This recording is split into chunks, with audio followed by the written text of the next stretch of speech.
আমি এখানে আসার পূর্বে আমার একটু ধারণা ছিল যে আসলে কোয়ান্টাম এবং মানে ইসলামের সাথে কোনো সাংঘর্ষিক কিছু আছে কি না, বা এটার সাথে এটার কতটুকু অ্যাডজাস্টিং আছে আর কি। তো যাই হোক, আমি আসার পরে যখন গুরুজির কথা শুনলাম, একেবারে আমার ধারণাটাই পাল্টে গেছে। বিশেষ করে যে নামাজের যে ব্যাপারটা গুরুজি বলেছেন, যে আমরা যখন নামাজ পড়ি, নামাজে একটা হাদিস আছে, লা সলাতা ইল্লা বিফাতিহাতিল কিতাব, অর্থাৎ যে সূরা ফাতিহা ছাড়া নামাজ পরিপূর্ণ হয় না। এটার ব্যাখ্যা হচ্ছে যে সূরা ফাতিহা মানে যে রুকু সেজদা তাসবিহ তাহলিল সঠিক শুদ্ধভাবে আদায় না করলে নামাজ হবে না। আমরা সারা জীবন এইটাই ফলো করছি, কিন্তু এখানে এসে আমি বুঝতে পারলাম যে আসলে যে নামাজের মূল হচ্ছে ধ্যান। তো সেই ধ্যান যদি নামাজে না থাকে তাহলে তো নামাজ পরিপূর্ণ হবে না বা কবুল হবে না। তখন আমার অপর আরেকটি হাদিসের কথা মনে পড়ল, যে সেটা হচ্ছে লা সলাতা ইল্লা বিহুজুরিল কলব, অর্থাৎ একাগ্র চিত্ত ব্যতীত নামাজ কবুল হবে না। নামাজ যে পূর্ব শর্ত হচ্ছে একাগ্র চিত্ত, আর একাগ্র চিত্তর পূর্ব শর্ত হচ্ছে মেডিটেশন বা ধ্যান। এর জন্যে আমি মনে করি যে কেউ যদি মনোযোগ সহকারে অথবা কবুলিয়াত নামাজ পড়তে চায়, তার অবশ্যই উচিত ধ্যানের চর্চা বেশি বেশি করা। ধ্যানের চর্চা যদি সে সফল হয়, সে অবশ্যই নামাজে একাগ্রচিত্ত, যেটা বলা হয়েছে মিরাজ, সেই মিরাজের নামাজ সে আদায় করতে পারবে, এটা আমার বিশ্বাস। আর আমার এখানে আসার পরে কিছু প্রাপ্তি, যেটা আসলে এখানে না আসলে হয়তো আমি পেতাম না, সে অনুভূতিটা হচ্ছে সকালবেলা যে ঘুম থেকে ওঠার ব্যাপারটা। আমি আগে আর কি অ্যালার্ম ঘড়ি ব্যবহার করতাম ঠিক টাইমে ওঠার জন্যে, কিন্তু গুরুজি যখন বললেন যে মনের যে অ্যালার্ম ঘড়ি আছে সেটা থাকতে আবার বাহ্যিক যান্ত্রিক অ্যালার্ম ঘড়ি কিসের প্রয়োজন, তা আমি সেই কথাটাই মানে খুব উপলব্ধি করলাম যে আসলে এটা কি সম্ভব। তো আমি এই যে তৃতীয় দিনে রাত আমি ঘুমানোর সময় গুরুজি যেভাবে বলছেন ঠিক ওইভাবে চোখ বন্ধ করে ঘুমের দোয়া পড়ে আমি বললাম যে আমি ভোর 4টায় না, গুরুজি যে বলছিলেন যে যে ঘন্টা মিনিট এবং সেকেন্ড প্রকমান করলে সেভাবেই নাকি ওঠা যায়, তখন আমি বললাম যে না, আমি 4টা বাজার 2 মিনিট আগে উঠতে চাই।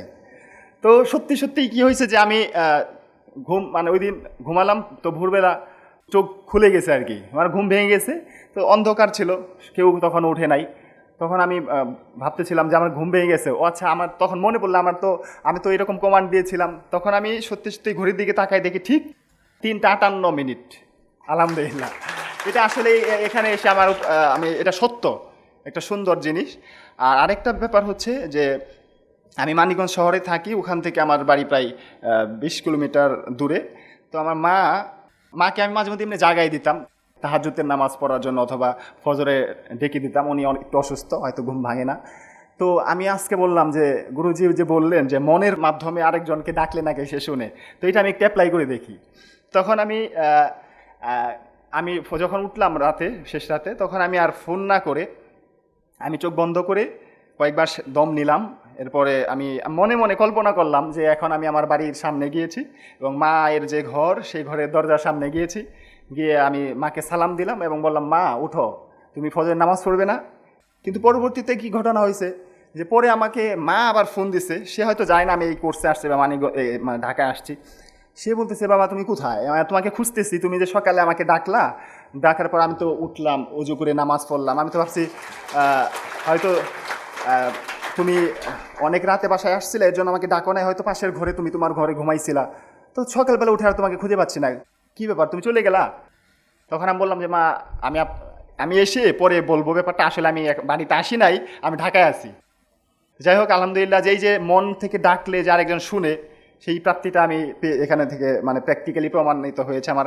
আর আমার হাতে এখানে ব্যথা ছিল প্রায় 6-7 মাস আগে থেকে। ব্যথাটা খুব বেশি ব্যথা ছিল না আর কি, মানে টাচ করলে বা চাপ দিলে ব্যথা লাগতো, বা কোনো ভারী কাজ করতে গেলে ব্যথা লাগতো। 2বার ওষুধও খেয়েছি, ভালো হয় না ওইভাবে।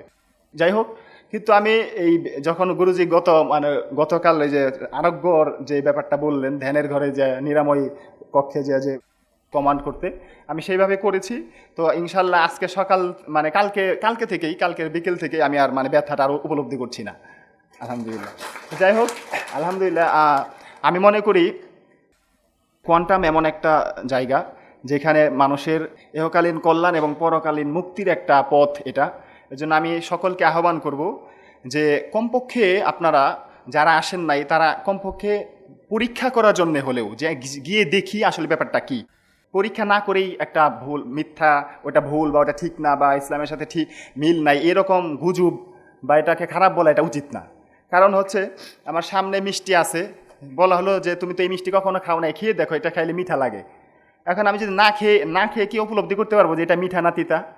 মন্তব্য করা ঠিক হবে না, এর জন্য মুখে খেয়ে টেস্ট করার পরে বলতে হবে যে এটা মিঠা কি তিতা। এই জন্য আমি মনে করি যারা কোর্স করি নাই আমরা, আমাদের সকলের এই কোর্সে অবশ্যই একবার করে অংশগ্রহণ করা উচিত এবং এসে এটার সত্যতাটা নিজেই উপলব্ধি করতে পারবেন। আর যে ব্যাপারটা বলবো যে আমি বিশেষ করে নামাজে, আমি আসলে একটা মসজিদে নামাজ ইমামতির দায়িত্ব পালন করি এবং ঈদগাহের মাঠে নামাজও পড়াই। তো হাজার হাজার মানুষ আমার পিছনে নামাজ পড়ে। এখন আমি ইমাম হয়ে যদি আমার নামাজের ধ্যানই ঠিক না থাকে, তাহলে আমার মুসল্লিদের কী অবস্থা হতে পারে? তো এই জন্য এখানে আসার পরে আমি সেই জিনিসটা দায়িত্ববোধটা উপলব্ধি করলাম যে একজন ইমামের অবশ্যই ধ্যানটা অবশ্যই চর্চা করা উচিত, যাতে করে সে তার শুধু নিজের নামাজটাকে না, তার মুসল্লিদের জন্য স্বার্থে হলেও তাকে এই ধ্যানটা বেশি বেশি করা উচিত। যাই হোক, আমি মহান আল্লাহর কাছে এই প্রার্থনা করছি, গুরুজির মহান সাধক, মহান ব্যক্তিত্ব, মহামানব, আল্লাহ যেন তার নেক হায়াত দান করেন এবং দীর্ঘায়ু দান করেন। তিনি যেন এই মানুষের সেবা করে যেতে পারেন এবং তার সাথে যেন আমরাও সেবা করতে পারি। সকলকে ধন্যবাদ। আসসালামু আলাইকুম ওয়া রাহমাতুল্লাহি ওয়া বারাকাতুহু।